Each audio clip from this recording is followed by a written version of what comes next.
नमस्कार, आप देख रहे हैं तिरहुत दस्तक। बिहार की राजनीति में उथल-पुथल मची है। कारण बिहार की सबसे बड़ी पार्टी राजद और जेडीयू के कार्यकर्ता लगातार पार्टी से इस्तीफा देने लगे हैं। आखिर अचानक आरजेडी और जेडीयू के कार्यकर्ता पार्टी से इस्तीफा क्यों देने लगे हैं और जन सुराज का दामन क्यों थामने लगे हैं, इसको लेकर आप कमेंट करके जरूर बताएं। फिलहाल जन सुराज अभियान के अंतर्गत प्रशांत किशोर पद यात्रा कायम रखे हैं और लगातार आरजेडी और जेडीयू पर तंज कसते हुए नजर आते हैं। यह भी हो सकता है कि इस तंज को लेकर जेडीयू और आरजेडी के कार्यकर्ताओं को ऐसा लग रहा है कि आगामी विधानसभा चुनाव में दोनों पार्टियों पर जनसुराज भारी पड़ने वाली है। इस संकेत से कार्यकर्ता जनसुराज का दामन थामने लगे हैं। प्रशांत किशोर के साथ पंचायत के सबसे निचले पायदान के प्रतिनिधि वार्ड सदस्य भी सरकार की नीतियों से क्षुब्ध हो चुके हैं और बिहार के बहुत सारे वार्ड सदस्य भी जनसुराज का हिस्सा बन चुके हैं। आगामी विधानसभा चुनाव में बिहार के 1,14,000 से भी ज्यादा की संख्या में वार्ड सदस्यों की नाराजगी, मुख्यमंत्री नीतीश कुमार की महत्वाकांक्षी योजना नल जल योजना के अनुरक्षक की समस्या और पंचायत की योजनाओं को टेंडर के माध्यम से करने को लेकर मुखिया संघ की नाराजगी को लेकर जेडीयू की मुश्किलें बढ़ सकती है। वहीं तेजस्वी यादव की बात करें तो जब तेजस्वी यादव सत्ता में नहीं थे तो उस वक्त बिहार के वार्ड सदस्य और वार्ड सचिवों से वादा किए थे कि जब सरकार में आएंगे तो आप लोगों की मांगों को पूरा करेंगे, लेकिन जब वो सरकार में आए तो अपना वादा पूरा नहीं किए।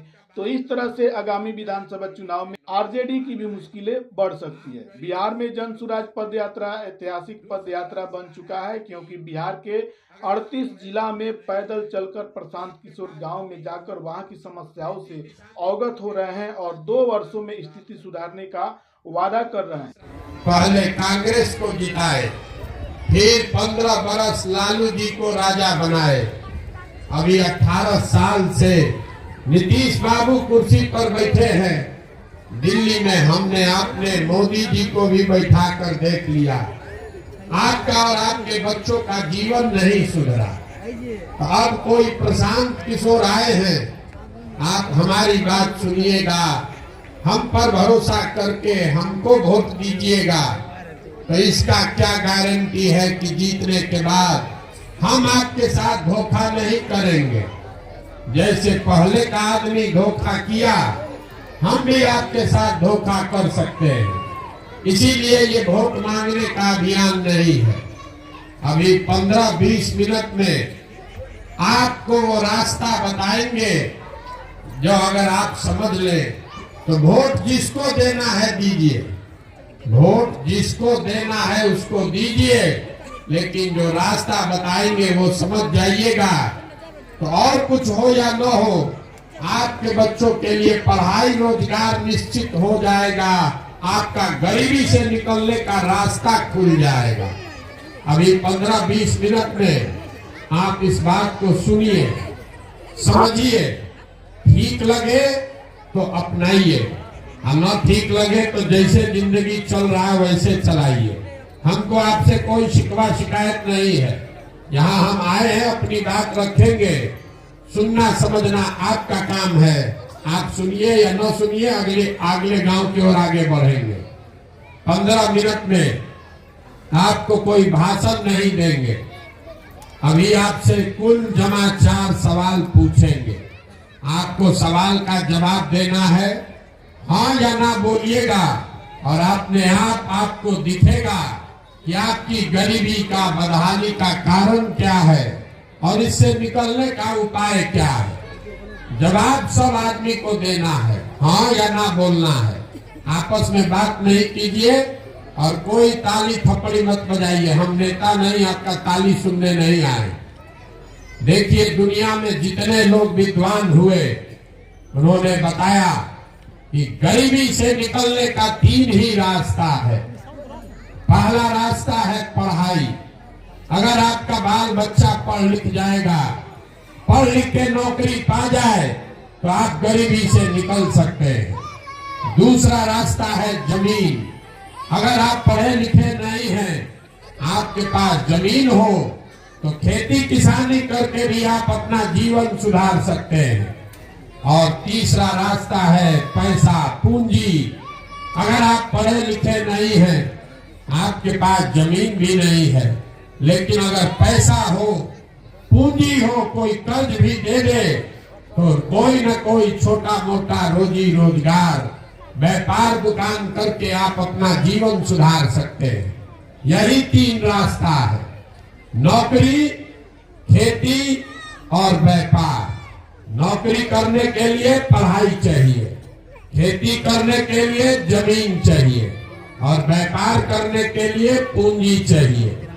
अगर आप बिहार में ध्यान से देखिएगा तो आपको पता चलेगा कि यहाँ ज्यादातर लोगों के पास ये तीनों में तीनों चीज नहीं है। यहाँ जो गरीब है उसके बच्चे के पास पढ़ने का सुविधा है ही नहीं। तो जब आपका बच्चा पढ़ेगा ही नहीं तो आपका अनपढ़ बच्चा, उसको कोई डॉक्टर, इंजीनियर, कलेक्टर नहीं बना सकता है। उसको जीवन भर मजदूरी ही करना पड़ेगा। यहाँ खेती, इसलिए खेती से आपका जीवन नहीं सुधरा क्योंकि जितने लोग आप यहाँ बैठे हैं 100 में 60 आदमी के पास, बिहार में 100 में 60 आदमी के पास एक धूर जमीन है ही नहीं। तो खेती करेगा कैसे? आज जो 40 आदमी खेती कर रहा है वो कमाने के लिए खेती नहीं करता है, वो खाने के लिए खेती करता है। तो आपके पास पढ़ाई का साधन है नहीं, खेती से आमदनी है नहीं और रोजी रोजगार व्यापार करने के लिए पैसा पूंजी है ये नहीं है, तो आप गरीबी से निकलिएगा कैसे? जिसको वोट देना है दे दीजिए। सरकार चाहे सड़क बना दे कि बिजली ला दे, आपको 4 किलो अनाज दे दे कि सरकार आपको सिलेंडर बांट दे। आपने देखा ये सारी सरकारों ने ये काम किया है, फिर भी आपका गरीबी खत्म नहीं हुआ। गरीबी खत्म तब होगा जब आपके बच्चों के पढ़ने का उपाय हो, जब आपके खेती से आपको आमदनी हो और घर घर लोगों को रोजी रोजगार व्यापार करने के लिए पैसा पूंजी दिया जाए। तब आप कहिएगा भैया इतना बात तो ठीक है, ये तीनों काम होगा कैसे? यही आपको बताएंगे। आप रास्ता सीख जाइए, उसके बाद जो जीते जो हारे आपका जीवन सुधरेगा। अभी आपसे पहला सवाल पूछेंगे, हर आदमी को हाथ उठाकर बोलना है हाँ या ना।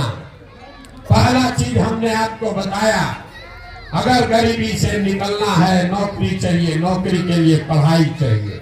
तो जरा सोच के बताइए, आपके गांव पंचायत में और कुछ हो या न हो, आप सभी के बच्चों के पढ़ने के लिए अच्छी व्यवस्था होनी चाहिए या नहीं होनी चाहिए? सबको हाथ उठाकर जोर से बोलना है, होना चाहिए कि नहीं होना चाहिए? होना चाहिए। हम नहीं बोले हैं, इतना बात तो आप सबको समझ आ रहा है। ये हर आदमी समझ रहा है, चाहे आप खुद पढ़े लिखे हैं या अनपढ़, आप अगड़े हैं या पिछड़े, हिंदू मुसलमान, युवा बुजुर्ग, गरीब अमीर, महिला पुरुष, सब ने कहा ना भैया पढ़ने का व्यवस्था होना चाहिए।